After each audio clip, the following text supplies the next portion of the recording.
Located on the island of Java in Indonesia, Mount Bromo is a captivating volcano that attracts tourists from all over the world.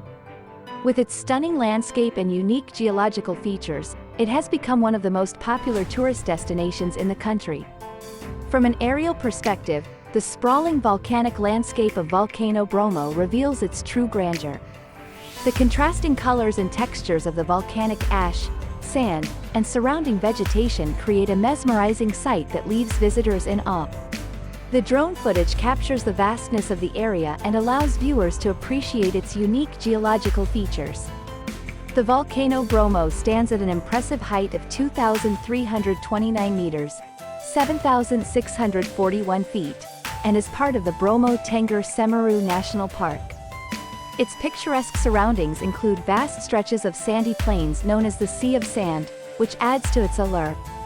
Tourism at Volcano Bromo offers visitors a chance to witness the raw power and beauty of nature up close. Many adventurous souls embark on early morning hikes to catch a glimpse of the sunrise over the volcano's crater.